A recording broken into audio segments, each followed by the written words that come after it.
வணக்கம் என் அன்பு நேயர்களே, மீண்டும் ஒரு முறை இந்த நிகழ்ச்சி மூலம் உங்களோடு இணைவதில் எனக்கு மனம் நிறைந்த மகிழ்ச்சி. இது கேள்விகள் ஆயிரம் நேரம்.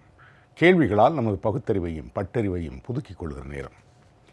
இன்றைக்கு ஒரு இனிப்பான செய்தி வந்திருக்கிறது. இதுவரை ஒரு இயக்கமாக இயங்கிக் கொண்டிருந்த அம்மா மக்கள் முன்னேற்றக் கழகம் இனி ஒரு அரசியல் கட்சியாக உருவெடுக்கப் போகிறது. ஒரு புதிய பரிமாணம், ஒரு புதிய பரிணாம வளர்ச்சி.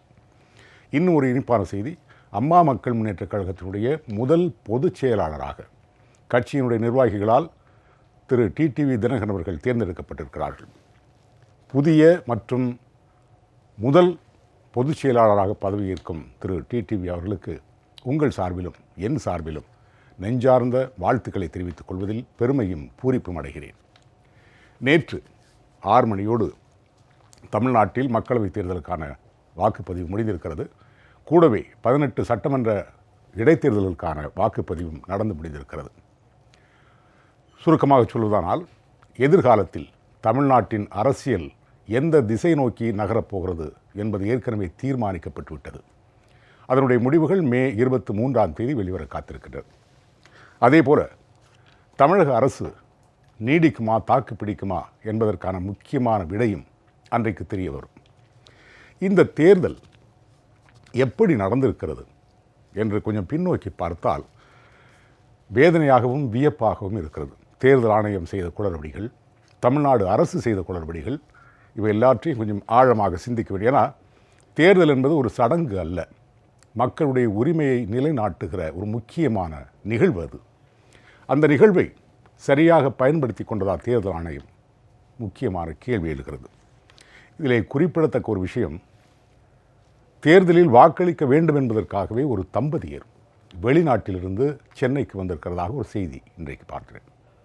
இது இந்த தேர்தலில் வாக்களிக்காத, அதாவது வீட்டுக்கு அருகில் இருக்கும் வாக்குச்சாவடிக்கு கூட சென்று வாக்களிக்காத, அதனை நிராகரித்த அனைவருக்கும் மிகப்பெரிய ஒரு பாடமாக அமையும் என்று நான் நம்புகிறேன்.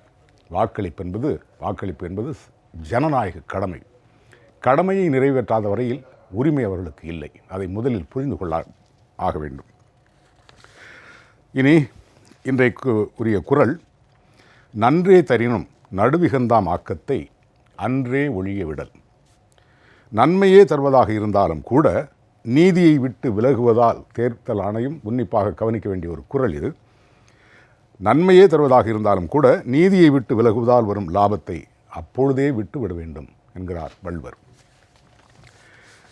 இதனை அடியொற்றி இன்றைய விவாதம் அமையவிருக்கிறது. விவாதத்தில் பங்கேற்று தங்களுடைய கருத்துக்களை முன்வைப்பதற்காக இங்கே 3 விருந்தினர்கள், அவர்களை நான் உங்களுக்கு அறிமுகம் செய்கிறேன். திரு பிரியன் அவர்கள் மூத்த பத்திரிகையாளர், அவரை அன்போடு வரவேற்கிறேன். வணக்கம். திரு அதிவீர ராமபாண்டியன், அம்மா மக்கள் முன்னேற்ற கழகத்தினுடைய செய்தி தொடர்பாளர் மற்றும் வழக்கறிஞர், அவரையும் அன்போடு வரவேற்கிறேன். வணக்கம். திரு ஜெய் கணேஷ், சட்ட பஞ்சாயத்து இயக்கத்தை சார்ந்தவர், அவரையும் அன்போடு வரவேற்கிறேன். வணக்கம். திரு பிரியன், உங்கள்கிட்ட இருந்தே ஆரம்பிக்கலாம்னு நினைக்கிறேன். இந்த தேர்தல் கற்றுக் கொடுத்திருக்கக்கூடிய பாடங்கள் என்ன? இந்த தேர்தல் ஆணையம் என்ன செய்திருக்கிறது, என்ன செய்யக்கூடாது? அதாவது இந்த தேர்தல் தேர்தல் பொதுமக்களுக்கு சில பாடங்களை கற்றுக் கொடுத்திருக்கிறது, அரசியல் கட்சிகளுக்கு சில பாடங்களை கற்றுக் கொடுத்திருக்கிறது, அப்புறம் அதிகாரிகளுக்கு சில பாடங்களை கற்றுக் கொடுத்திருக்கிறது. பொதுவாக பார்த்திங்கன்னா இந்த தேர்தல்ன்றது ஒரு ஃப்ரீ அண்ட் ஃபேர், ஒரு சமதள ஆட்டம் எல்லா கட்சிகளுக்கும் இருக்கணுன்றது முக்கியமான பாயிண்ட் அதில். ஆனால் இந்த தேர்தல் ஆரம்பித்த பிறகே பார்த்திங்கன்னா தேர்தல் அதிகாரிகள் ஒரு ரைடுன்ற பேரில் எதிர்க்கட்சிகளை டார்கெட் பண்ணுற ஒரு எதிர்க்கட்சிகளை மட்டுமே டார்கெட் பண்ணுற ஒரு போக்கை பார்த்தோம். அதாவது ஏதோ ஒரு புலனாய்வு தகவல் வந்தது, அதை வச்சு நாங்கள் போனோம், ரைட் பண்ணோம், பிடிச்சோன்ற மாதிரி. ஓகே, எந்த கட்சி வாக்காளர்களுக்கு பணம் கொடுக்கறதுக்காக பணம் வச்சுருந்தாங்களும் பிடிக்கிறது அவங்க கடமை. அதில் எந்த விதமான நமக்கு இந்த இதுவும் கிடையாது, கருத்து வேறுபாடும் கிடையாது ஆக்சுவலாக. ஸோ நீங்கள் அப்படி பிடிக்க போகும்போது நீங்கள் ஒரு கட்சியோ இல்லை எதிர்கட்சிகளையோ சிலதையோ நீங்கள் டார்கெட் பண்ணுறது அது சரியான ஒரு அணுகுமுறை கிடையாது. ஸோ நீங்கள் அந்த விஷயத்தில் நீங்கள் இந்த வாட்டி நீங்கள் ரொம்ப தவறி போயிட்டீங்க. ஏன்னா வெளிவந்த செய்திகள், சமூக வலைத்தளங்களில் வந்த செய்திகள் என்னென்னா, நீங்கள் ஒரு பக்கம் எதிர்கட்சிகளை டார்கெட் பண்ணி அவங்கள பிடிக்கிற அதே நேரத்தில் ஆளுங்கட்சி சார்பாக கோடிக்கணக்கான பணம் எல்லா தொகுதிகளிலும் விநியோகிக்கப்பட்டு விட்டதுன்றது ஒரு தகவல் எல்லாத்துலேயும் வந்தது. ஆனால் எதிர்கட்சிகள் இதை பார்த்து கொண்டு இருக்கக்கூடிய நேயர்களுக்கு கூட அவங்களுக்கு அந்த அனுபவமே இருக்கும். எதிர்க்கட்சிகள் இது சம்பந்தமான புகார்கள் கொடுத்த போது நீங்கள் எந்த விதமான நடவடிக்கையும் எடுக்கல ஆக்சுவலாக அப்போது ஒரு ஃப்ரீ அண்ட் ஃபேர் எலெக்ஷனோட அந்த முதல் கட்டத்திலேயே நீங்கள் ஃபெயில் ஆகிட்டீங்க அந்த இடத்துல. ஏன்னா சமதள ஆட்டம் அங்கே இல்லை.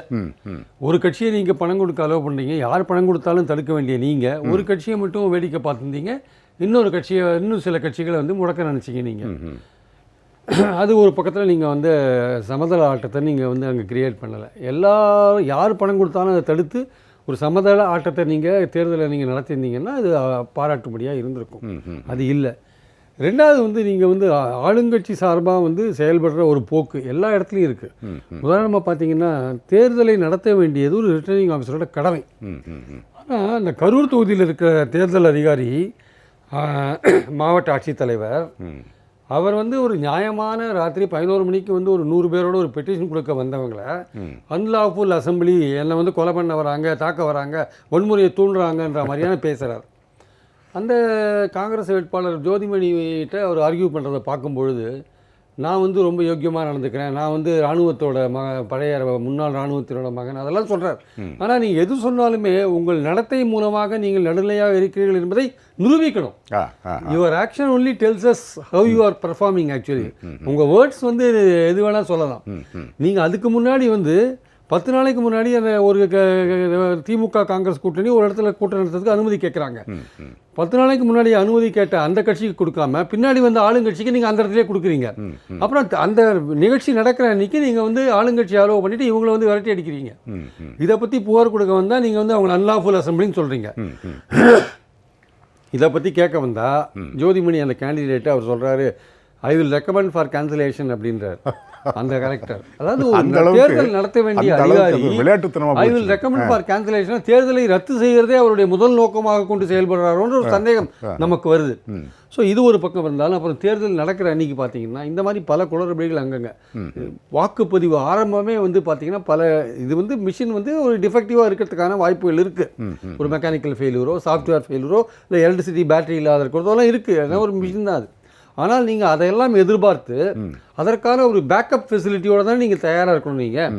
ஏன்னா இன்றைக்கி வந்து அந்த வசதிகள்லாம் நிறையா நடக்குது. ஒரு மிஷினை ரீப்ளேஸ் பண்ணுறதுக்கு ஒரு உதவி அசிஸ்டன்ட் ரிட்டர்னிங் ஆஃபீஸர் பிளாக் லெவல்லேருந்து ஒரு வில்லேஜுக்கு போகிறதுக்கு it will not take more then 30 minutes. இன்றைக்கி எந்த ஒரு பிளாக்லேருந்து நீங்கள் ஒரு வில்லேஜுக்கு விசிட் பண்ணுறதுக்கு அரை மணி நேரத்துக்கு மேலே ஆகாது. ஆனால் 1 மணி நேரம் 1.5 மணி நேரம் சில இடங்களில் வந்து வாக்குப்பதிவை நீங்கள் மிஷின் டிஃபெக்டிவ் டிலே பண்ணுறீங்க. அப்புறம் வந்து பல இடங்களில் மாக் போல் நடத்தாதே நீங்கள் வாக்குப்பதிவு ஆரம்பிக்கிறீங்க. அப்புறம் மாக் போல் நடத்திட்டு நீங்கள் வந்து அதை வந்து க்ளோஸ் பண்ணி இது பண்ணாமல் மறுபடியும் ஃப்ரெஷ்ஷாக போல் ஆரம்பிக்காமல் அதிலே அப்படியே கண்டினியூ பண்ணுறீங்க. ஸோ மெனி இரெகுலாரிட்டிஸ் அதில் வந்து இருக்குது. இது நான் மிஷினை வந்து குறை சொல்ல ஓவராலாக, பட் இதெல்லாம் வந்து தவிர்க்க வேண்டிய விஷயங்கள். இது ஒரு பக்கம் இருந்தால் கூட வாக்களிக்க வந்த மக்கள் அவர்கள் வந்து ஆர்வமாக 2016 தேர்தலில் எனக்கு ஓட்டு இருந்தது, எனக்கு நான் வந்து ஓட்டு போட வரேன். ஆனால் அங்கே வந்து பார்த்தீங்கன்னா உங்கள் பெயர் வாக்காளர் பட்டியலில் இல்லை, நான் 2016 அப்புறம் வீடே காலி பண்ணல, இங்கே தானே குடியிருக்கேன் நான் அப்படின்னு சொல்லும்போது ஒரு குறிப்பிட்டு சொல்ல வேண்டிய ஒரு விஷயம் என்னன்னா, இப்போ நகர்ப்புற பகுதிகள் வந்து வீடு காலி பண்ணிட்டு போகிறது சர்வசாதாரணமாக நடக்கும். அது இயல்பான ஒரு விஷயம். கிராமப்புறங்கள் அது இல்லை. கிராமப்புறங்களில் யாரும் வீடை காலி பண்ண மாட்டோம், எல்லாருக்குமே சொந்த வீடுகள். கண்டிப்பாக. ஆனால் கூட கன்னியாகுமரி மாவட்டத்தில் தூத்தூர் இணையம் போன்ற ஏரியாக்களில் 1000 பேர், 1-2 இல்லை 1000 பேர் 1000 பேர் அந்த மீனவர்கள் வந்து அவங்க வாழ்வாதாரம் கடல் ஓரத்தில் தான் இருக்குது, அங்கே தான் அவங்க குடியிருப்பே இருக்கு. அவர்கள் காலி பண்ண வேண்டிய அவசியமே இல்லை. அவர்கள் வந்து 2016 ஓட்டு போட்ட அவர்கள் வாக்காளர் அடையாள அட்டை வைத்திருக்கும் அவர்கள் இந்த தடவை வாக்காளர் பட்டியலில் அவங்க பெயர் நீக்கப்பட்டது எப்படி தெரியல. அது வந்து ரொம்ப வேடிக்கையாகவும் வினோதமாகவும் இருக்குது. இது மாதிரி கிட்டத்தட்ட வந்து 10,000 மீனவர்களோட ஓட்டு இல்லைன்றாங்க கடற்கரையோர கிராமங்களில். 10,000ன்றது வந்து அந்த வெற்றி தோல்வியை நிர்ணயிக்கிற ஒரு ஓட்டாக நம்ம பார்க்குறோம் நம்ம அதை. அப்போ எப்படி வந்து அவ்வளோ ஓட்டு இல்லாத போச்சு? பல பகுதிகளில் வந்து சிறுபான்மையோர் ஓட்டு இல்லை. மத்திய சென்னையில் வந்து சிறுபான்மையோர் பலர் கம்ப்ளைண்ட் பண்ணுறாங்க, எங்கள் ஓட்டு நாங்கள் போன வாட்டி போட்டோம், இந்த வாட்டி இல்லை. இதெல்லாம் வந்து திட்டமிட்டு நடக்கிறதா? எப்படி நீங்க சொன்ன மாதிரி சிறுபான்மையினர் தான் வெற்றி தோல்வியை நிர்ணயிக்கக்கூடிய சக்தியாக. இதை வந்து எப்படி திட்டமிட்டு நடக்கிறதா? எப்படி வந்து 2016 தேர்தலில் ஓட்டு போட்ட அவங்களுடைய ஓட்டு இப்போ ரத்தாச்சு. இப்போ இந்த இடத்துல தான் அந்த மக்களுக்கு பாடம். நீங்கள் வந்து எலெக்ஷன் வரும்போது சும்மா இருக்காதீங்க, 3 மாதம் முன்னாடியே போய் வாக்காளர் லிஸ்ட்டை சரி பாருங்க, ஏன்னா எந்த நேரத்தில் வேணால் என்ன வேணால் நடக்கும் அப்படின்றது இருக்குது. அதிகாரிகளுக்கு என்ன பாடம்னா, நீங்கள் வந்து தேர்தல் கமிஷனில் ரெப்ரஸன்டேட்டிவாக இருக்கீங்க, ஆனால் நீங்கள் பாரபட்சமாக நடக்கிறீங்க, இனிமேல் அப்படி நடக்காதீங்க, ஃப்ரீ அண்ட் ஃபேராக நடத்துங்க அப்படின்றது அவங்களுக்கான பாடம். சட்டம் ஒழுங்கு போலீஸ்காரர்களுக்கு என்ன பாடம்னா, நீங்கள் ஆளுங்கட்சி வன்முறை செய்ய அலோவ் பண்ணாதீங்க. இதை பற்றி நம்ம அடுத்து டீட்டெயிலாக பேசலாம்னு நினைக்கிறேன். சரி, ரைட். ஏன்னா இது சம்மந்தமாக நிறைய வன்முறைகள் நடந்திருக்கு தமிழ்நாட்டில். அந்த இதெல்லாம் வந்து இவங்க கட்டுப்படுத்தின மாதிரியே தெரியல, பூத் கேப்சரிங்கே நடந்திருக்கு. பேசலாம். அதிவீர ராமபாண்டியன், தேர்தல் ஆணையம் இப்படி இது பண்ணுது. அதாவது தேர்தல் நேரத்தில் வாக்களிக்க வேண்டும் என்று நினைக்கிற பொதுமக்கள், வாக்காளர்கள், அவங்களுக்கு வாக்குச்சாவடி ஒரு இடத்துல இருக்கும், வசிக்கிற இடம் வேறு இடத்துல இருக்கும். இதுக்கு தேவையானது முக்கியமான போக்குவரத்து. அன்றைக்கு கோயம்பேட்டில் கூட்டம், பெருங்கூட்டம். அதாவது நான் போகிற இடங்கள்லாம் பார்க்குறேன் நான்.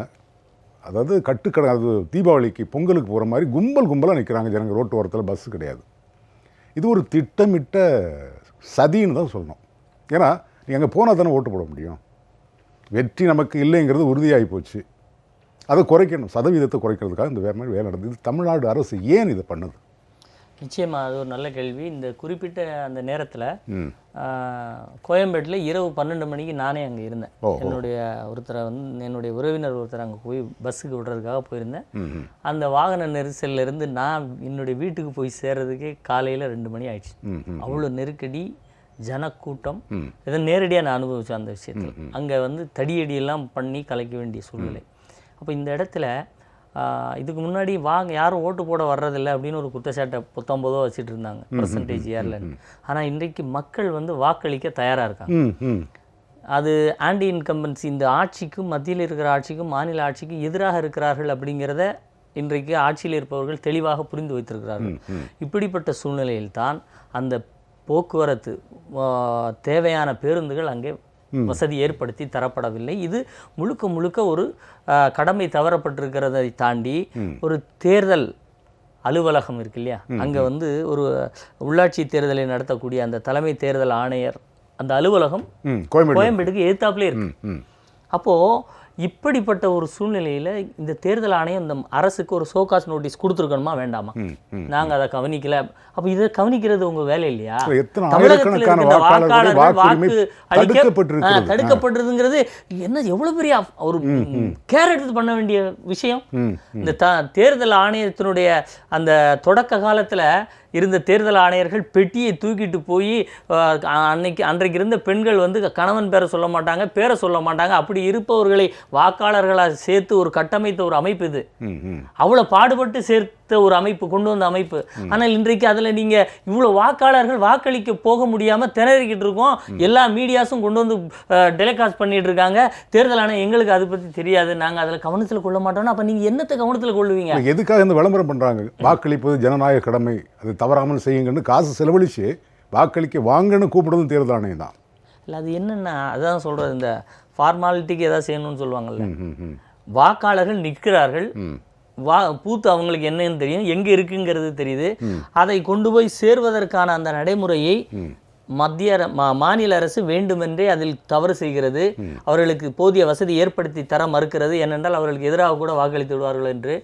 அப்படிப்பட்ட நேரத்தில் இந்த தேர்தல் ஆணையத்தினுடைய கடமை, தலையாய கடமை, அதை ஏற்பாடு செய்யுங்கள். இவங்க ஒரு ஆர்டர் போட்டுக்கணுமா வேண்டாமா? தேர்தல் அறிவிப்பு வந்தவுடன் தேர்தல் ஆணையத்தின் கையில் அதிகாரங்கள் வந்து விடுகிறது. அந்த அதிகாரத்தை பயன்படுத்தி நீங்கள் அதை செஞ்சிருக்கணுமா வேண்டாமா?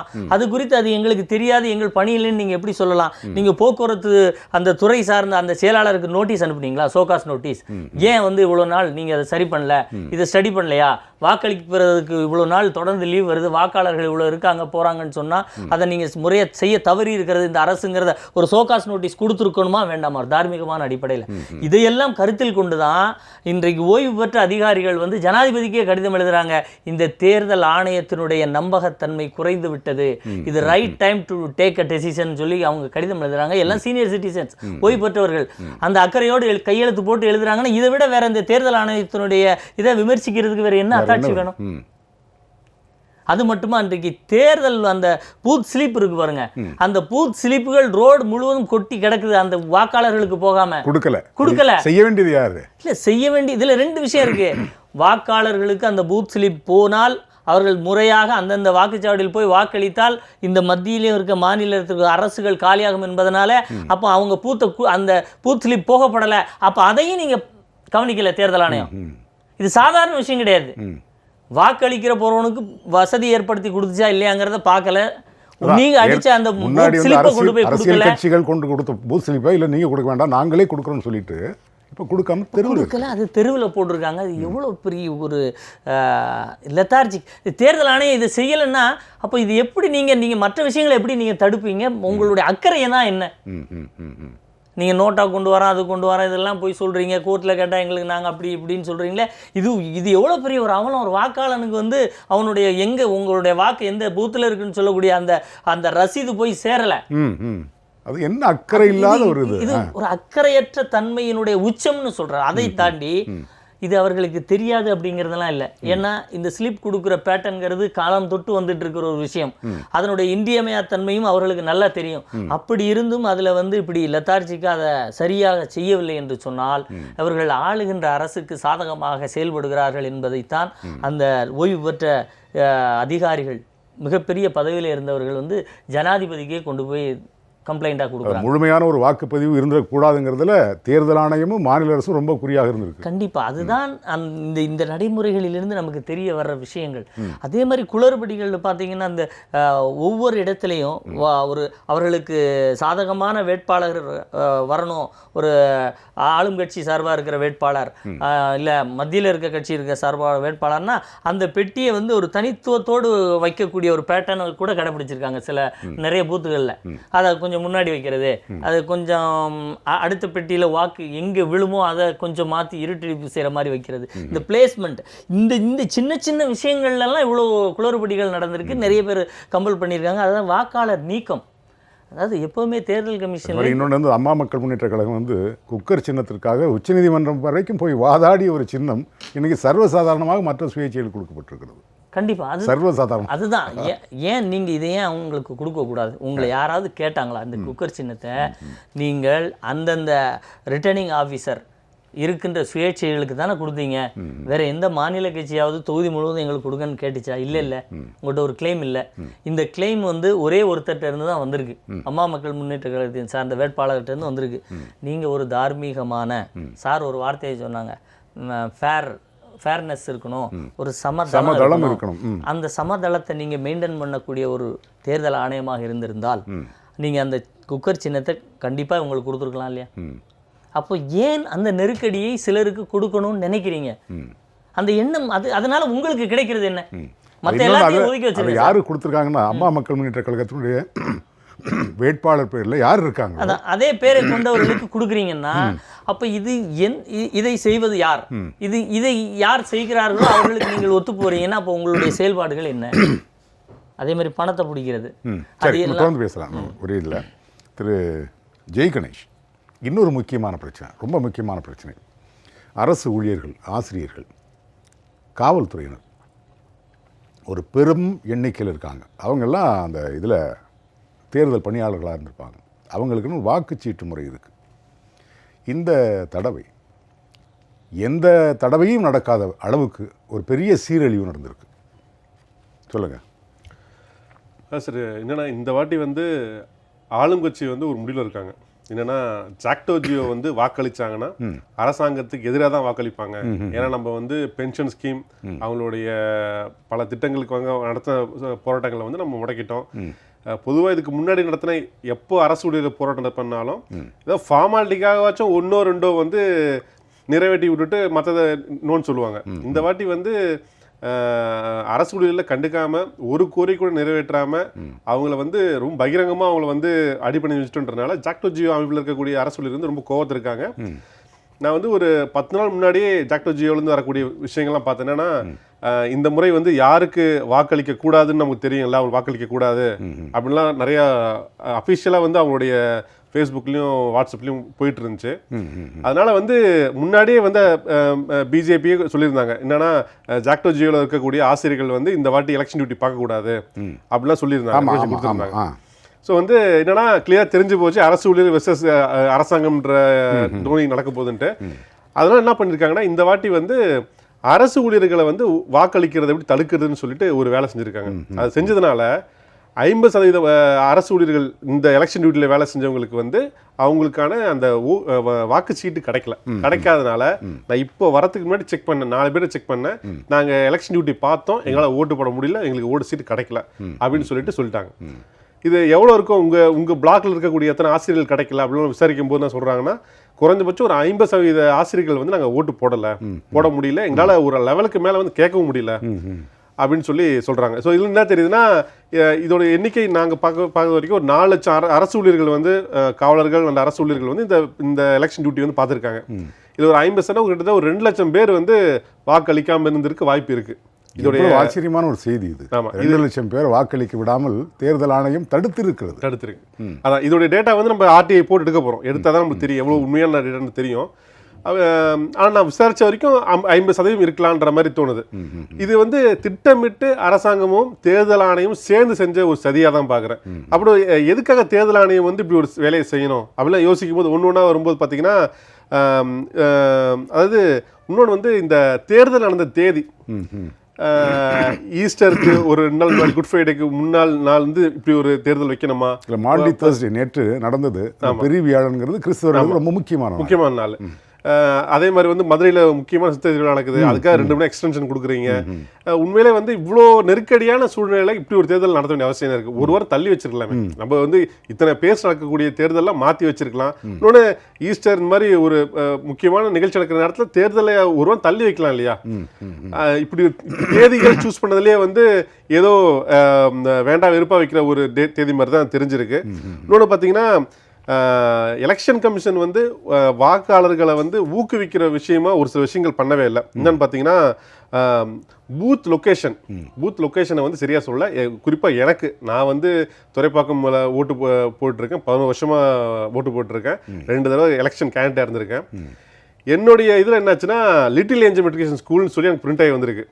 நான் என்ன பண்ணுறேன், அந்த ஸ்கூலுக்கு போனேன். அங்கே பார்த்தீங்கன்னா பார்ட் நம்பர் 265க்கு மேலே தான் அங்கே அந்த பூத் இருக்குன்னாங்க. ஷாக் ஆகிட்டு அப்புறம் எங்கே தான் இருக்கு, எனக்கு கொஞ்சம் உள்ளே போய் பேசுறதுக்கு முடிஞ்சாலும் பேசுனாலும் சொல்கிறாங்கன்னா, சார் உங்களுடைய 261 வந்து துறைப்பாக்கம் ஸ்கூல்லேயே இருக்குன்னு சொல்லி நான் அப்புறம் மறுபடியும் என் ஒய்ஃபை கூப்பிட்டு வந்து அங்கே தேடி அங்கே போட்டேன். இதுவே வந்து வேற ஒரு ஒரு ஒரு சாதாரண தான் ஓட்டையில் போயிட்டு வாங்களா. நான் இதே மாதிரி நிறைய பேர் செக் பண்ண ஃபேஸ்புக்கில் நிறைய பேர்ட்ட பேசினேன்.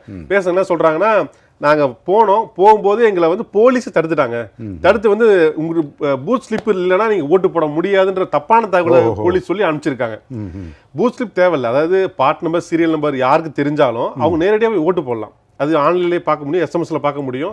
அது தெரிஞ்சவங்க பூத் தேவையில்லை. ஆனால் காவல்துறை என்ன பண்ணியிருக்குன்னா, நிறைய இடங்கள்ல குறிப்பாக சென்ட்ரல் சென்னையில் நான் பேசுனதுலாம் சொல்கிறாங்கன்னா, எங்கள் கண் முன்னாடியே 10க்கும் மேற்பட்டவங்களை வந்து போலீஸ் வந்து பூத் ஸ்லிப்லாம் நீ ஓட்டு போட முடியாது, வீட்டுக்கு போன்னு சொல்லி அனுப்பிச்சிட்டாங்க அப்படின்னு சொல்லி இந்த தகவல் வருது. ஸோ வந்து தொலைக்காட்சியில் வந்து தலைமை தேர்தல் ஆணையர் வந்து பூத் ஸ்லிப் கிடைக்கலனாலும் பரவாயில்ல, வாக்கு பட்டியல் இருந்துன்னா போடலாம்ன்றார் அவரு. அங்கே நடைமுறையில் பார்த்தீங்கன்னா நேர் எதிர். ஆமாம், இப்படி தான் நடந்திருக்கு. நான் வந்து 2016 வந்து ஒரு சர்வே எடுத்தோம். என்னோட வார்டில் வந்து எவ்வளோ டூப்ளிகேட் ஓட்ஸ் இருக்குன்னு செக் பண்ணதில் வந்து ஒரு 300 ஓட்டு எங்கள் கண் பார்வையில் என்னன்னா, ஒரே நபருக்கு வந்து 3 ஓட்டு இருந்துச்சு. அது இந்த பாட்டில் ஒன்று இருக்கும், அந்த பாட்டில் ஒன்று இருக்கும். என்னன்னு நாங்கள் நேரடியாக விசாரிக்கும் போது அவர் ஒரு 5 வருஷம் முன்னாடி இந்த வீட்டில் வாடகை இருந்திருப்பாரு, அடுத்து புது வீட்டு வாடகைக்கு போயிருப்பாரு, அந்த வீட்டு அட்ரஸ்ல கொடுத்துருப்பாரு. இப்படி வந்து அப்போ வந்து 2-3 ஓட்டு இருந்துச்சு. இன்னைக்காச்சும் டிஜிட்டல் மேனேஜ்மெண்ட் ஆயிடுச்சு. இது பழைய முறையாக இருந்தால் அவர் லீகலாக 3 ஓட்டு போடலாம். திரு பிரியன், திரு ஜெய் கணேஷ் ஒரு சுவாரஸ்யமான செய்தி சொன்னார். கள்ள ஓட்டு, அதாவது இந்த இவ்வளவு விரிவாக்கம் செய்த பிறகு, மின்னணு வாக்குப்பதிவு இயந்திரங்களாக வந்த பிறகும் முன்னாடி வந்து இந்த வாக்காளர் அடையாளத்தில் படம் இருக்காது, நிறைய குளறுபடிகள் நடந்தது ஒரு காலத்தில். அதெல்லாம் மாற்றுறதுக்கு தான் இதெல்லாம் கொண்டு வந்தது, இந்த சீர்திருத்தங்களை கொண்டு வந்தது. ஆனால் இன்றைக்கும் வாக்குப்பதிவில் கள்ள வாக்குகள் விழுகின்றன. குறிப்பாக ஒரு தகவல் உங்களுக்கு சொல்லினா உங்களுக்கு இன்னும் கொஞ்சம் விளக்கமாக இருக்கும் நினைக்கிறேன். பூந்தமல்லியில் ஆவடி மேட்டுப்பாளையம் வாக்குப்பதிவு மையத்தில் 37 கள்ள ஓட்டுகள் பதிவு பண்ணியிருக்கிறதா செய்தி. இன்னமும் கள்ள ஓட்டுகள் இருக்கு. அதாவது இந்த வாக்குச்சீட்டுலேருந்து இவிஎம் மாற்றின போது அதோட ஒரு அட்வான்டேஜாக என்ன சொன்னாங்கன்னா, இதில் கள்ள ஓட்டு போடவே முடியாது. கள்ள ஓட்டுன்றது என்ன ஆக்சுவலாக வந்து உங்களுக்கு இருக்கிற ஜென்யூன் ஓட்டை தவிர நீங்கள் வேறு யார் பேரில் அந்த ஓட்டை போட்டாலும் அது கள்ள ஓட்டு தான் அது. இல்லை உங்களுக்கு ஒரு ஓட்டை தவிர நீங்கள் அடுத்த ஓட்டு நீங்கள் எப்படி போட்டாலுமே அது கள்ள ஓட்டு தான் அது. ஸோ நீங்கள் வந்து எப்படி மேனிப்புலேட் பண்ணாலும் அது கள்ள ஓட்டாக தான் கருதப்படும். பட் நேற்று நடந்த விஷயங்கள் ஒரு 3:30 மணி இருக்கும். சாகு வந்து ப்ரெஸ் கான்ஃபரன்ஸில் சொல்கிறாரு, தமிழ்நாட்டில் வந்து எலெக்ஷன்ஸ் அமைதியாக நடந்துகிட்ருக்கு அப்படின்னு அவர் சொல்லிட்டு இருக்கும் பொழுதே ஆம்பூரில் 2 குரூப்புக்கு நடுவில் கலாட்டா, குடியாத்தத்தில் 2 குரூப்புக்கு நடுவில் கலாட்டா, அடிதடி, இது கத்தி குத்து அடி, போலீஸ் அடித்து விரட்டுறது, தடியடி. ஒரு தேர்தல் கமிஷனர் என்னென்ன நடக்குதுன்றதை வந்து அது கூட நம்ம முதலமைச்சரை வந்து நான் வந்து டிவியை பார்த்து தான் தூத்துக்குடியில் ஃபயரிங் தெரிஞ்சுட்டேன்னு சொல்கிற மாதிரி இவர் வந்து பார்க்கவே மாட்டாங்களா என்ன ஹேப்பனிங்ஸ்? தொலைக்காட்சியில் வந்து அவங்க அப்டேட்டடாக போட்டுன்னு இருக்காங்க. அங்கே ஆம்பூர்லேயும் குடியாத்தத்தையும் இந்த மாதிரியான ஒரு கலாட்டா வன்முறை அரங்கேற்று இருக்கு. கீழ்விசாரம்ன்ற ஊரில் ஒரு பெரிய மோதல் நடந்துட்டுருக்கு. அங்கே இருக்கிற பாமகக்காரங்க வந்து பூத்துக்குள்ளே போய் கலாட்டா பண்ண பார்த்துருக்காங்க. அங்கே இருக்கிற பெண் போலீஸ் இன்ஸ்பெக்டரை தடுத்துருக்காங்க. அதில் ஒரு பெரிய பிரச்சனையாக இருக்குது ஏதோ. ஸோ இந்த மாதிரி பல விஷயங்கள் நடந்திருக்கு. பொன்பரப்பியில் பார்த்தீங்கன்னா வந்து தலித்துகள் வீடுகளை வந்து அடிக்கிறாங்க, போட்டு இது பண்ணுறாங்க. அதை பற்றி போலீஸ் எதுவும் ஆக்ஷன் எடுத்த மாதிரி தெரியல. பொன்னமராவதியில் கலாட்டா, பொன்பரப்பியில் கலாட்டா, இதெல்லாம் வந்து கேட்டால் தேர்தலுக்கு இதுக்கு சம்மந்தம் இல்லைன்ற மாதிரி ஒரு தேர்தலை ஒட்டி தான் இந்த விஷயங்கள்லாம் வருது. ஆக்சுவலாக தேர்தல் இல்லாத இந்த அசம்பிளிங்கே வராது. எதுக்காக ஒன்று சேர்றாங்க? அடிப்படையான விஷயம் தேர்தல் தான். அது ஒரு பக்கம் இருந்தால் கூட அங்கே நடந்துக்கிறது என்னென்னா, தருமபுரி மாவட்டம் பாப்பிரெட்டிப்பட்டி சட்டமன்ற தொகுதியில் நத்தமேடுன்ற கிராமத்தில் அதை சுற்றி உள்ள 10 வாக்கு மையங்களில் என்ன நடந்திருக்குன்னா, யாரையுமே அலோவ் பண்ணாத அங்கே இருக்கிறவங்க பாமகவினர் போயிட்டு ஓட்டு போட்டிருக்கிறதா இன்றைக்கி ஹிந்துவில் வந்திருக்கு. இல்லை, இதுதான் ஏற்கனவே சொல்லியிருந்தாரு. அன்புமணி ராமதாஸ் ஏற்கனவே சொல்லிட்டாரு பொதுக்கூட்டத்திலே சொன்னார். பேசும்போது என்ன சொன்னார்? வாக்குச்சாவடிக்குள்ள நம்ம தான் இருப்போம், வேறு யாரும் இருக்க மாட்டாங்க. புரியுது இல்லை? அப்போ நான் புரியுது இல்லைன்னு. அப்போ அதுக்கு என்ன அர்த்தம்னா, நீங்கள் உள்ளே போயிட்டு நீங்களே ஓட்டு போடுங்க, வேறு யாரையும் ஓட்டு போட அலோவ் பண்ணாதீங்க அப்படின்னு பொருள் இது கொள்ளணும். அதுக்காக தேர்தல் கமிஷன் என்ன நடவடிக்கை அவர் மேலே எடுத்ததுன்னு தெரியல ஆக்சுவலாக வந்து. இப்போ நேற்று நத்தமேடில் நடந்ததை பற்றி இன்றைக்கி ஹிந்து பேப்பரில் விரிவான ஒரு இது வந்திருக்கு. ஏன்னா it is a mockery and democracy, ஜனநாயகத்தை கேலிக்கோதாக்குற ஒரு விஷயம். அதாவது கலெக்டர் பலமுறை அங்கே விசிட் பண்ணுறாங்க. விசிட் பண்ணியும் வந்து ஒரு குறிப்பிட்ட இவங்க தான் வந்து மறுபடியும் போட்டுட்ருக்காங்க. அங்கே இருக்கிற தலித் மக்களை வந்து ஓட்டு போடவே அலோவ் பண்ணலை அந்த வாக்குச்சாவடியில். இவர்களே ஓட்டு போட்டுட்ருக்காங்க, மற்றவங்க ஓட்டு சேர்த்து போடுறாங்க. அதில் ஒருத்தர் சொல்கிறாராம், நம்ம 100% போட்ட வேண்டாம், போட்டால் சந்தேகப்படுவாங்க, 90% நிறுத்திக்கோ அப்படின்றாங்க. அப்போனா வந்து என்ன அர்த்தம் அதுக்கு? இந்த அளவுக்கு வந்து ஒரு போலிங் பூத்தை அந்த கலெக்டர் வந்து பார்த்துட்டு போகிறாங்க.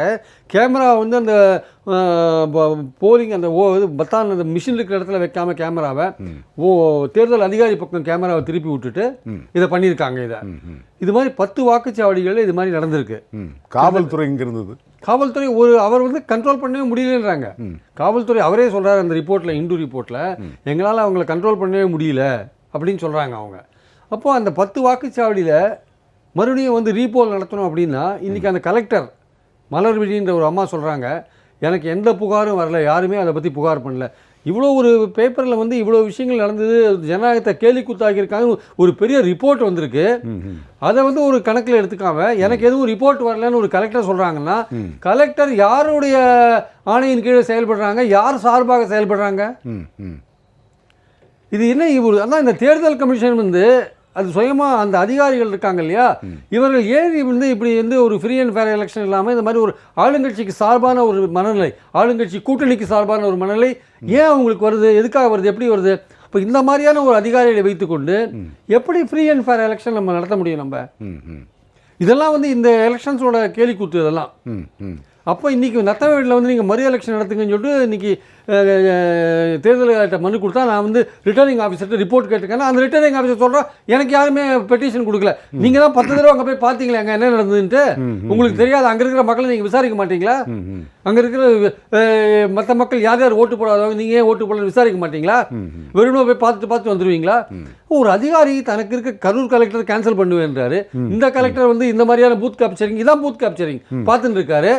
இப்போ இவர்களெல்லாம் என்ன கலெக்டர்கள்? இவங்கெல்லாம் இவங்களை நம்பி எப்படி இந்த எலெக்ஷன் கமிஷன் செயல்படுது? இது ரொம்ப மோசமான ஒரு விஷயமா நான் பார்க்குறேன். இல்லை, மக்கள் தேர்தலில் வச்சிருக்கிற அந்த மரியாதையை கூட தேர்தல் ஆணையம் வைக்கலையே, அதிகாரிகள் வைக்கலையேங்கிறது. இந்த அதிகாரிகள் இங்கே இருக்கிற அந்த அதிகாரிகளை சார்ந்து தான் தேர்தல் ஆணையம் செயல்படுது. ஆனால் அதில் என்ன ரொம்ப மோசமான விஷயம்னா, சரி மாவட்டத்தில் தான் இந்த ரிட்டர்னிங் ஆஃபீஸர்ஸ் இப்படி இருக்காங்க பார்த்தா மாநிலத்தில் இருக்க சிஇஓ அப்படி தான் இருக்காரு. அவர் வந்து ஏதோ ஒன்றுமே தெரியாத மாதிரி இக்னோரண்ட்டாக இருக்கிற மாதிரி இருக்கார் எல்லாத்துக்குமே. அவர் வந்து ஒரு அந்த அவர் வந்து 10 டிவி அவர் ரூமில் வச்சுருந்தாருன்னா என்ன நாட்டில் நடக்குது எல்லாமே தெரியாதா? ஒரு ரிப்போர்ட் கால்ஃபார் பண்ண தெரியாதா அவருக்கு? என்ன அந்த நத்தமேடில் என்ன நடந்திருக்கு தெரியாதா அவருக்கு? அப்போ இந்த போலீஸ் இன்டெலிஜென்ஸ் என்ன பண்ணுறாங்க? அவங்க சிஇஓக்கு எதுவுமே சொல்கிறது இல்லையா? அவங்களும் சேர்ந்து கூட்டு சேர்ந்துருக்காங்களா? இதெல்லாம் போலீஸ்க்கு தெரியாத நடக்காது. அங்கே நடந்துருக்கும் போதே போலீஸோட இன்டெலிஜென்ஸ் எல்லாமே போயிருக்கும்.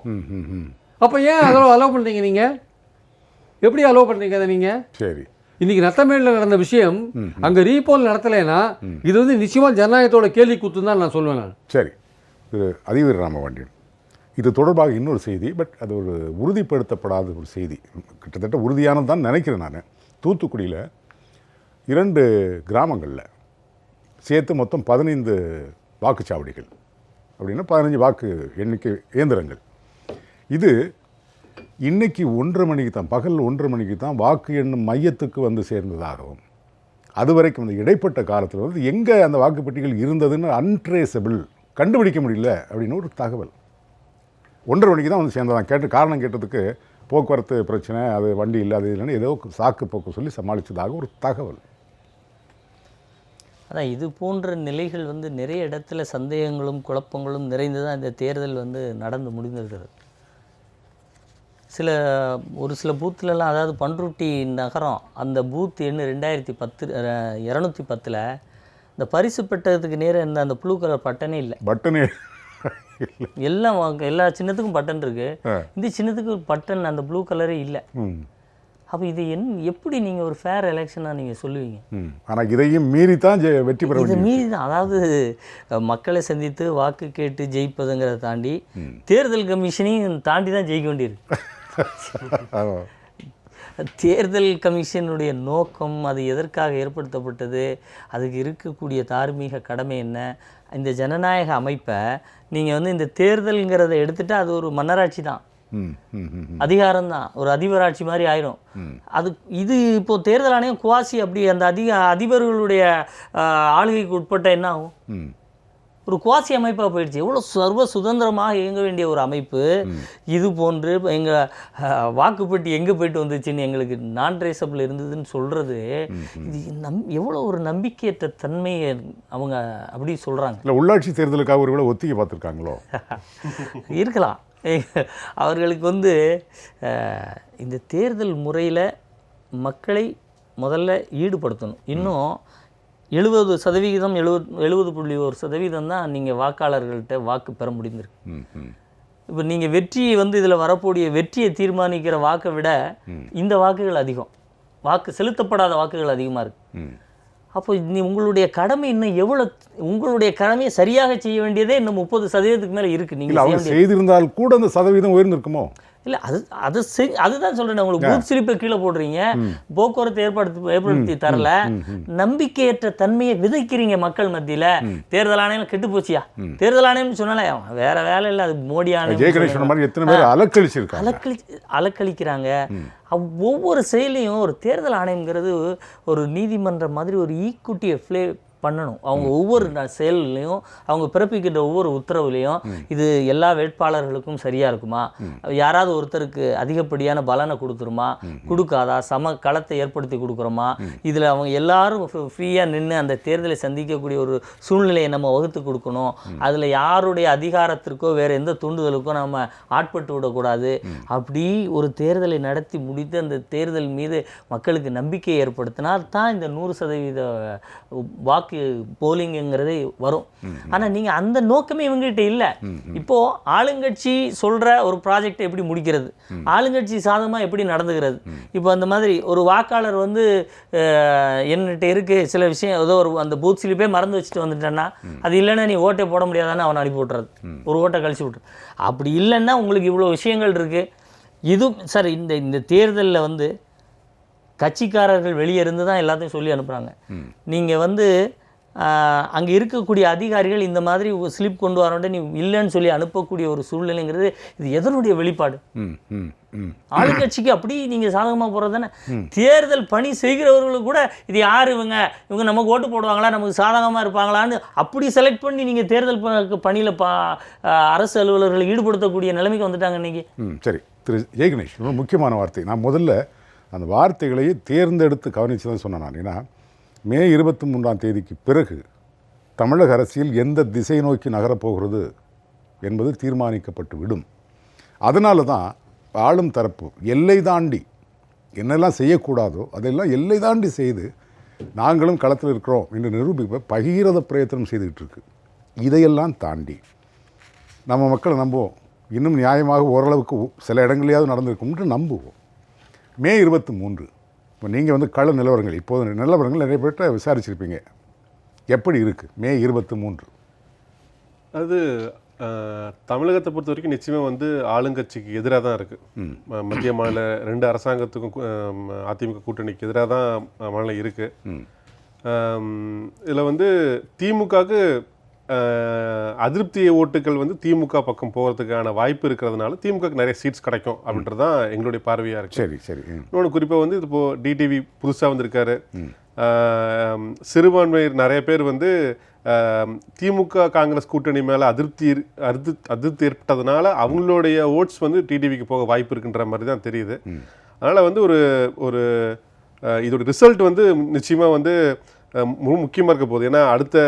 ஏன்னா சட்டமன்ற தேர்தல் உடனே 6 மாதம் நடக்க போதா இல்லை 2 வருஷம் காத்திருந்து நடக்க போதான்றதை காத்திருந்து நடக்கிறதுக்கு வாய்ப்பு இருக்காதுன்னு நினைக்கிறேன். அதெல்லாம் நிர்ணயிக்க போகிற மே 23ன்றதுனால இந்த நேரத்தில் 3வது இடத்துல இருக்கக்கூடிய டிடிவி எவ்வளோ ஓட்டு வாங்க போகிறான்றதுக்கு, அதே நேரத்தில் கமலஹாசன் புதுசாக வந்திருக்காரு.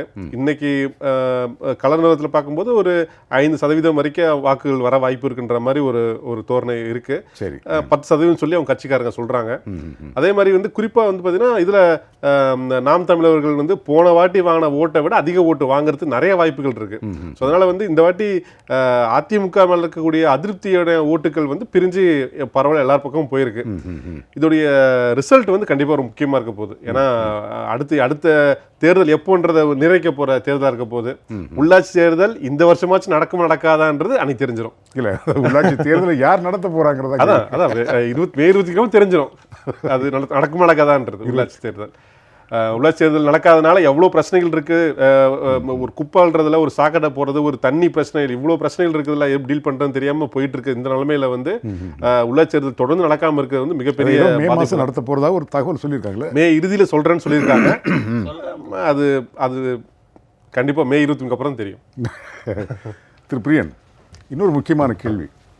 அதாவது இந்த மக்களவை தொகுதிகளுக்கான தேர்தல் வாக்குப்பதிவை விட இந்த சட்டமன்ற இடைத்தேர்தல்களில் வாக்குப்பதிவு சதவீதம் இருக்கு பாருங்க, அது அதிகமாகவே இருக்கு. ஆமாம். அப்படின்னா மக்கள் இந்த யார் பிரதமருங்கிறத விட இந்த அரசு நீடிக்கணுமா இல்லையாங்கிறது தான் முக்கியமாக கையில் எடுத்திருக்காங்கன்னு தோணுது இல்லையா? அந்த 18 தொகுதிகளில் பார்த்தீங்கன்னா 2016 3 தொகுதிகளில் தான் 80க்கு மேலே வாக்குப்பதிவாச்சு. ஆனால் இந்த வாட்டி 5 தொகுதிகளில் 80% மேலே வாக்குப்பதிவாயிருக்கு. அதே மாதிரி பார்த்தீங்கன்னா 70லேருந்து 80% பார்த்தீங்கன்னா 12 தொகுதிகளில் ஆயிருக்கு. ஸோ 9 தொகுதிகளில் ஆயிருக்கு. மீதி 4 தொகுதிகளில் தான் 70,000க்கு கீழே ஆயிருக்கு. ஸோ போன தேர்தலை ஒப்பிடும்போது நிச்சயமாக மக்கள் திரண்டு ஓட்டு போட்டிருக்காங்க. எஸ்பெஷலி பார்த்தீங்கன்னா அரூர் போன்ற பகுதிகளில் தனி தொகுதிகளெலாம் ரொம்ப அதிகமாக போலாக இருக்கிறத நம்ம பார்க்குறோம். இந்த அரூர், நிலக்கோட்டை போன்ற பகுதிகளில் நல்ல தனி தொகுதிகள் போலாக இருக்கிறத பார்க்குறோம். நம்ம இதில் இப்போது 3 விதமான பிளேயர்ஸ் இங்கே இந்த ஆட்சி தொடரணுமா இல்லை நீடிக்குமா நீடிக்காதான்ற டிசைட் பண்ணுறது 3 விதமான பிளேயர்ஸ், முக்கியமான பிளேயர்ஸ் இருக்காங்க. நாம் தமிழர் கமலுக்கு இதில் ரோல் இல்லை. So TTV, ADMK, DMK. So இந்த பிளேயர்ஸுக்கு நடுவில் தான் இந்த விஷயங்கள் நடந்திருக்கு. இந்த 18 கான்ஸ்டியூன்சிஸ் இந்த 3 பேருக்கான ஒரு ஏரியாவாக தான் இது இருந்திருக்கு. ஸோ இந்த 3 பேருமே ஒரு முக்கியமான ஒரு அதிமுகலேருந்து ஒரு பிளவுபட்டு இருக்கிற டிடிவி அவர்கள் ஒரு கணிசமான ஒரு அதிமுகவோட வாக்கு வங்கியை எடுத்துன்னு போவார் அப்படின்ற மாதிரியான பேச்சுக்கள் இப்போ சார் சொல்கிற மாதிரியான விஷயங்கள் இருக்கிற. இன்னொன்று குறிப்பிடத்தக்க இன்னொரு செய்தி பார்த்தீங்கன்னா, மக்களவை தொகுதிகளுக்கு கொடுத்த காசை விட சட்டமன்ற இடைத்தேர்தலுக்கு கொடுத்த காசு ரொம்ப ஜாஸ்தி. இல்லை மக்கள் வந்து இந்த லோக்கல், ஏன்னா இந்த இந்த இஷ்யூஸ் வந்து இந்த 20 நாளில் பேசப்பட்ட இஷ்யூஸ் இருக்குது இல்லையா, அது வந்து பல இஷ்யூஸ். அது டெல்டா மாவட்டங்களோட பிரச்சனைகளாகட்டும், இல்லை வந்து தூத்துக்குடியில் இருக்கிற பிரச்சனைகளாகட்டும், இந்த ஒவ்வொரு நீட் பிரச்சனையாகட்டும், இல்லை எந்த ஒரு பிரச்சனையுமே வந்து அந்த தொகுதியில் இருக்கிறவனுக்கு ஏதோ ஒரு பாதிப்பு வந்து உருவாக்கியிருக்கிற ஒரு பிரச்சனையாக இருக்குது. அதனால் வந்து அவன் வந்து இந்த அரசாங்கத்தை எதிர்த்து 2 வருஷத்து காலத்தில் அவனுக்கு கிடைக்கிற ஒரு முதல் ஆப்பர்ச்சுனிட்டியாக அதை பார்க்குறான், வாக்கு போடுறதுக்கான முதல் ஆப்பர்ச்சுனிட்டியாக பார்க்குறான். ஸோ அந்த மாதிரியான ஒரு திரண்டு வந்து வாக்கு போடுற மனோபாவம் இருந்திருக்கீங்க. அதனால தான் ஓட்டிங் பர்சன்டேஜ் இவ்வளோ தான் அதிகமாக இருக்குது. இவ்வளோ அதிமுக காரங்க வந்து அவங்க வந்து நீங்கள் சொல்கிற மாதிரி கடைசி நேர யுக்திகள் காரணமாக இவ்வளவு திரண்டு வந்து ஓட்டு போட்டாங்களா அப்படின்றது யுக்தின்றது நான் சொல்கிறது, அவங்க விநியோகித்த அந்த பணம் போன்ற விஷயங்கள் அவங்க அதை கையாண்டதுனால வந்து திரண்டு வந்தாங்க. இல்லை அவங்க கூட சொல்லலாம், நாங்கள் அம்மாவோட திட்டங்கள் தொடர்ந்து அமுல்படுத்துகிறோம், அதனால் வந்து எங்களுக்கு வந்து மக்கள் எங்களோட செயலில் ஆதரிக்கிறாங்க, அதான் திரண்டு வந்து எங்களுக்கு தான் ஓட்டு போட்டிருப்பாங்கன்னு சொல்லலாம். அது அவங்களுடைய உரிமையாக கூட இருக்கலாம். ஆனால் இங்கே பிரச்சனை என்னென்னா வந்து இந்த ஆட்சியை வந்து வீட்டுக்கு அனுப்புகிற அந்த விஷயம் வந்து ஒன்று வந்து திமுக இருக்குது, அடுத்து டிடிவிட்ட இருக்குது. ஸோ இவர்கள் 2 பேருக்கு இடையிலான இந்த இதுக்கான எதிர்ப்பு ஓட்டுகள் அவங்க 2 பேருக்கு தான் பிரிஞ்சு போகிறதுக்கான வாய்ப்புகள் இருக்குது. ஸோ மே 23 அன்றைக்கி மக்கள் உண்மையிலேயே வந்து யார் வந்து உண்மையிலேயே இந்த ஆட்சியை வீட்டுக்கு அனுப்புகிற சக்தி யாருக்கு இருக்குன்றத அன்றைக்கி நமக்கு தெரிஞ்சு. எனக்கு ஒரு முக்கியமான ஒரு கேள்வி மனசில், இவ்வளவு பெரிய கோபம் எல்லாருடைய மக்களுடைய மனசுலையும் கனன்று கொண்டிருக்கக்கூடிய இந்த கோபத்தை வெறும் கரன்சினால் அணைச்சிவிட முடியுமா? இல்லை, கரன்சினால் அணைக்கிறது வந்து ரொம்ப கஷ்டம். ஏன்னா வந்து உணர்வுபூர்வமான போராட்டங்கள் எல்லாமே அது கடந்த காலத்தையும் நம்ம பார்த்துருக்கோம். ஆனால் என்னென்னா இப்போது கோயம்பேடுலேருந்து ஒரு ஆயிரக்கணக்கான பேர் ஊருக்கு போகிறதுக்கே நேரங்க பஸ்ஸு கிடைக்கல அப்படின்ற போது அவர்களுடைய மனநிலை எப்படின்னு இந்த அரசாங்கத்துக்கு தெரிஞ்சிருக்கும். ஸோ இப்போ 2 லட்சம் பேருக்கு ஓட்டு இல்லை 10,000 பேருக்கு கடற்கரையோட கிராமங்கள் ஓட்டு. ஸோ எந்தெந்த வகையில் அந்த ஓட்டுக்கள் எல்லாம் வந்து நமக்கு எதிரான ஓட்டுக்களெல்லாம் தடுத்து நிறுத்த முடியுமோ அந்தந்த வகையில் வந்து தடுத்து நிறுத்தத்தை நம்ம பார்த்துருக்கோம். அதனால தான் அவங்க வந்து என்ன பண்ணுறாங்க, தைரியமாக இருக்காங்க, நமக்கு ஒன்றும் ஆகாது, நம்ம ஆட்சி கண்டினியூ ஆகுன்ட்டு. ஆனால் பணம் வந்து நிச்சயமாக ஒரு வெற்றியை தேடி தராது. பணம் வந்து எப்போ உங்களுக்கு உதவி பண்ணுன்னா ஒரு ரொம்ப நெருக்கமான போட்டியில் உங்களை சில சமயங்கள் உங்களை வந்து ஒரு சின்ன மார்ஜினில் உங்களை வெற்றிக்கு கொண்டு சேர்க்கலாமே தவிர, பணத்தை மட்டுமே மக்கள் வந்து ஒரு கலந்து கொண்டு இருக்கும்போது, ஒரு நெருப்பாக இருக்கும்போது நீங்கள் பணத்தை வைத்துக்கொண்டு நீங்கள் விளையாடுனீங்கன்னா பணத்தெல்லாம் வாங்கிப்பாங்க. ஏன்னா அவர்கள் நிலையை அப்படி வாங்கிக்கலாம். ஆனால் அவர்கள் ஓட்டு போடும்போது அவர்கள் என்ன மனதில் நினைக்கிறார்களோ அதை வைத்து தான் ஓட்டு போடுவார்கள். சரி, திரு அதிவீர ராமபாண்டியன், மே 23 நான் ஏற்கனவே சொன்ன மாதிரி எனக்கு அந்த பயம் இருக்குது. அதாவது உள்ளாட்சி தேர்தலை நடத்துவதற்கு இந்த அரசு இருக்கக்கூடாது என்று இப்போவே ஜனங்கள்லாம் மனசுக்குள்ளே ஜெபம் பண்ணுறாங்க. ஏன்னா இப்போ எல்லாத்தையும் பார்த்துருக்கோம், அந்த அபலங்களை தான் நம்ம இவ்வளோ நேரம் பேசிகிட்டு இருக்கோம். மே 23 அதற்கு ஒரு முற்றுப்புள்ளி வைக்குமா? நிச்சயமாக வைக்கும். ஏன்னா கஜா புயல், ஒக்கி புயல், இந்த புயல்கள் ஏற்படுத்திய சேதங்களை விட இன்றைக்கு தமிழக அரசியலில் இருக்கிற ஒரு புயல் ஒவ்வொரு மக்களுடைய மனதுக்குள்ளும் வீசிக்கிட்டு இருக்கு. அது மிகப்பெரிய அரசியல் பேரழிவுகளை ஏற்படுத்தியிருக்கு இந்த 2 ஆண்டு காலங்களில். இந்த அம்மா மறைவுக்கு பிறகு இந்த மத்திய அரசோடு இந்த மாநில அரசு கூட்டணி சேர்ந்து கொண்டு செய்கிற இந்த அரசியல் நகர்வுகள் ஒவ்வொருடைய மனத்தையும் மிகப்பெரிய அளவில் ரணகொடூரமாக்கி இருக்கிறதுன்னு கூட சொல்லலாம். வெளியே பேசும்போதே உங்களுக்கு எல்லாம் தெரிய வரும். அப்படிப்பட்ட இந்த நிலையில் வந்து மக்களிடம் நீங்கள் எதை கொடுத்து அவர்களை ஏமாற்ற முயன்றாலும், நீங்கள் ஓட்டுக்கு காசு கொடுத்தால் அது அவர்கள் உரிமையை விற்று கொடுத்த பணம் என்பது அவர்களுக்கு தெரியும். வாழ்வாதாரத்தை அடகு வைத்து கொடுக்கிற பணம் என்பது அவர்களுக்கு தெரியும். இந்த பணத்தை பெற்றுக்கொண்டாலும் அவர்கள் வாக்களிக்க வேண்டியது என்பது ஒரு வாழ்வாதாரத்தையும் தமிழகத்தினுடைய உரிமையையும் மீட்டெடுக்கின்ற ஒரு தலைமையை நோக்கி தான் அவங்க வாக்களிச்சிருக்காங்க. இதுதான் எல்லா வாக்காளர்களுடைய ஒருமித்த மனநிலை. இவங்க வந்து இவங்க பணம் கொடுக்கறத வச்சோ இதை வச்சோ இந்த தேர்தலை அவங்க பார்க்கல. நம்முடைய வாழ்வாதாரத்தை, உணவை, உடையை, நம்ம சங்கடம் இல்லாமல் வாழ்கிறதை யார் கையிலே ஆட்சி அதிகாரத்தை கொடுத்தால் அவர்கள் பெற்றுத் தருவார்கள், அதை நோக்கி தான் இன்றைக்கி நகர்ந்திருக்காங்க. அந்த நகர்தலின் அடிப்படையில் கண்டிப்பாக அந்த 23 என்பது ஒரு மிகப்பெரிய ஆளுமைமிக்க அரசியல் மாற்றத்தை தமிழகத்துக்கு கொடுக்க போகிறது. அப்படி வருகிற அந்த நிலையில் இவங்க வந்து மீண்டும் ஆட்சியில் தொடரக்கூடிய ஒரு நிலைமை இருக்காது. அப்படி இல்லாத போது வருகின்ற புதிய ஆட்சியில் உள்ளாட்சி நடந்தால் தான் அதுவும் கூட நல்லா இருக்கும். அப்படி ஏன்னா உள்ளாட்சிங்கிறது மக்களை நேரடியாக உடனடியாக போய் சந்தித்து செயல்படக்கூடிய ஒரு தேர்தல்.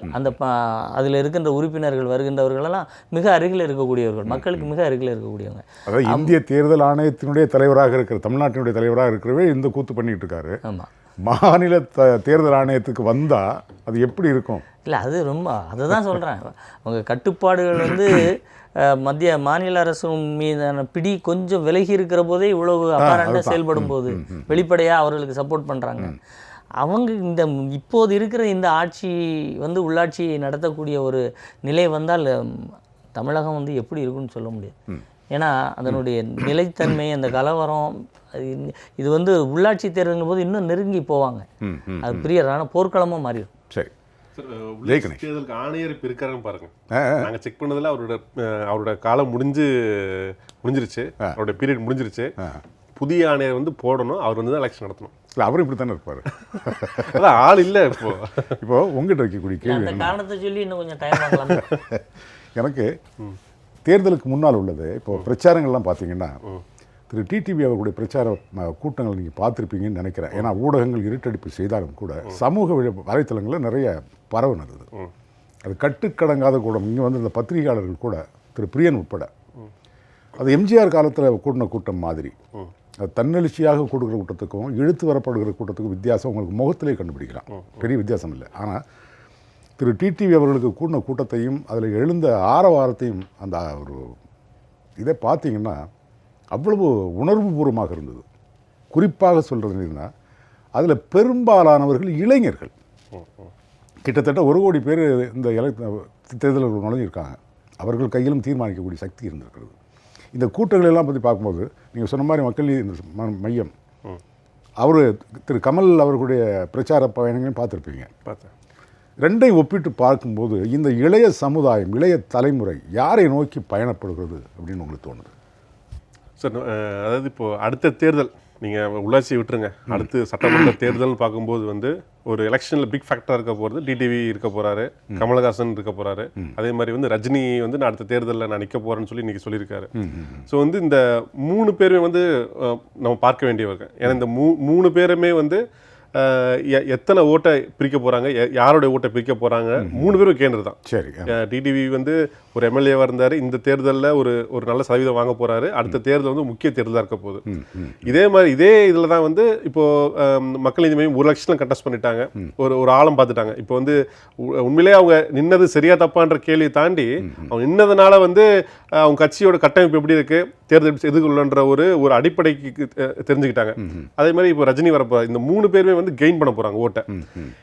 இந்த ஓட்டு புதிய ஓட்டர்களை வாங்கினாலும் பழைய ஓட்டுகளாக இருக்கக்கூடிய அதிமுகவுடைய கூட்டணியில் இருக்கக்கூடிய ஓட்டுகள் சதவீதம் உண்மையிலே வந்து இதுக்கப்புறம் குறைய போகுது. இனிமேல் அவங்கள கெயின் பண்ணவே முடியாது. சரி, இந்த 3ல் வந்து தேர்தல் களத்தில் ஆல்ரெடி இருந்தவங்க, அரசியல் இருந்தவங்கன்றதுனால டிடிவி வந்து இன்னும் வியூகங்கள் அமைக்கிறத வந்து நல்லா பண்ண முடியும். சரி, கண்டிப்பாக வந்து தேர்தலுக்கு அப்புறம் வந்து அவருடைய நடவடிக்கைகள் பார்க்க வேண்டியது நல்லது. திரு பிரியன், இறுதியாக உங்கள்கிட்ட ஒரு கேள்வி. அதாவது கடந்த 9ஆம் தேதி இதற்கு முன்னாலே நிறைய கருத்து கணிப்புகள் வந்தது. உங்களுக்கு தெரியும், மிஞ்சி போனால் ஒரு 30,000 பேர் எடுப்பாங்க. அதுக்கு தான் கருத்து கணிப்பு சொல்லப்படுகிறது. ஆனால் மக்கள் செய்தி மையம்னு ஒரு அமைப்பு 1.5 லட்சம், இதுவரைக்கும் இல்லாத அளவுக்கு 1.5 லட்சம் பேர்கிட்ட கருத்து கணிப்பு எடுத்து அவங்க சொன்ன முடிவுகள் ரொம்ப ஆச்சரியமாக இருந்தது. அம்மா மக்கள் முன்னேற்ற கழகம் கிட்டத்தட்ட ஒரு 7லிருந்து 8 நாடாளுமன்ற தொகுதிகளில் வெல்லும். சட்டமன்ற இடைத்தேர்தலில் பாதிக்கு பாதி இடங்களை வெல்லும் அப்படின்னு அந்த கருத்து கணிப்பு சொல்லுது. உங்களுடைய பார்வை, இறுதி கட்ட பார்வை. இல்லை, நிச்சயமாக இவ்வளவு அதிகமான ஒரு சாம்பிளிங்கோட ஒரு கருத்து கணிப்பு பண்ணியிருக்காங்கன்னா அது வந்து கொஞ்சம் ரிலையபிலிட்டி. எந்த ஊடகமோ பத்திரிக்கையோ அதை வெளியிடலை. ஏன்னா ஒரு நேஷனல் லெவலில் பண்ணுற கருத்து கணிப்பு, சிஎஸ்டிஎஸ், லோக்நிதி, இவங்க ஹிந்து பேப்பர்லாம் பண்ணது கூட 10,000 அந்த தான். அகில இந்திய 95 கோடி வாக்காளர்கள் இருக்கிற இடத்துல 10,500 பேர் நீங்கள் கருத்து கணிப்பு பண்ணுறது எந்த விதத்தில் அது ஒரு அக்யூரேட்டாக இருக்குன்னு சொல்ல முடியாது. ஆனால் தமிழ்நாட்டில் இருக்கிற ஒரு 6 கோடி வாக்காளர்கள் மத்தியில் ஒரு 1.5 லட்சம் வாக்காளரை நீங்கள் கருத்து கணிப்பு பண்ணுறது ஓரளவுக்கு அது சரியாக இருக்கக்கூடிய வாய்ப்புகள் இருக்குது. ஆனால் அது ஒரு பக்கம் இருந்தால் கூட பொதுவாகவே இந்த கள நிலைமையை பார்க்கும்போது ஒரு குறிப்பிட்ட சில தொகுதிகள், ராமநாதபுரம் ஆகட்டும், விருதுநகர் ஆகட்டும், சிவகங்கை ஆகட்டும், திருநெல்வேலி ஆகட்டும், தேனி ஆகட்டும், திருச்சி ஆகட்டும், இதெல்லாம் வந்து அமமுக வந்து ஒரு ஃபோர்ஸாக இருக்குது அப்படின்றது தான் கள நிலவரம் சொல்கிற செய்தி. அதனால் கருத்து கணிப்பை ஒரு பக்கம் விட்டுட்டு பார்த்தா கூட களத்தில் வந்து அது வந்து ஒரு ஸ்ட்ராங் கண்டெண்டராக இருந்திருக்காங்கன்னு நமக்கு தெரிய வருது. ஸோ அதனால் தேர்தல் முடிவுகள் வந்து பல ஆச்சரியங்களை கொடுக்கக்கூடிய வாய்ப்புகள் இருக்குன்னு தான் என்னோட அபிப்பிராயம். சரி சரி சரி, உங்களுடைய இறுதியான கருத்து தான் இருந்தால் சொல்லுங்கள். அதிகமாக சார், அதாவது தேர்தல் ஆணையம் வந்து தன்னுடைய நடவடிக்கையை நல்லா மாற்றிக்கணும். மக்கள் வந்து இன்றைக்கு தன்னுடைய உரிமையை தரக்கூடியவர் கூட அவர்களுடைய சுய கௌரவத்தையும் தன்மானத்தையும் விட்டு கொடுக்காமல் அதை செய்யணும் எதிர்பார்க்கக்கூடிய ஒரு தார்மீக பொறுப்புணர்வோடு மக்கள் இருக்காங்க. அதற்கேற்ற தலைமையை அவங்க தேடுறாங்க. அந்த தேடலுக்கான விடையாகவும் பதிலாகவும் வந்து மக்கள் செல்வர் டிடிவி தினகரன் அதிகப்படியான இடங்களை வெல்வார் அப்படிங்கிறது என்னுடைய கருத்து. மே 23 தமிழக வரலாற்றில் ஒரு முக்கியமான தேதியாக மாறி இருக்கிறது. கண்டிப்பாக. சரி, அரங்கத்துக்கு வந்து அழகான கருத்துக்களை நான் பகிர்ந்து கொண்டிருக்கிறேன். உங்கள் மூவருக்கும் ஜியா+ தொலைக்காட்சியின் சார்பில் நெஞ்சார்ந்த நன்றி. நேயர்களை, மீண்டும் ஒரு கேள்விகள் 1000 நிகழ்ச்சி உங்களை சந்திக்கும் வரை உங்களுக்கு நன்றியும் வணக்கமும் சொல்லி விடைபெறுவது உங்கள் எம்ஜே ரகு. வணக்கம் நேயர்களே.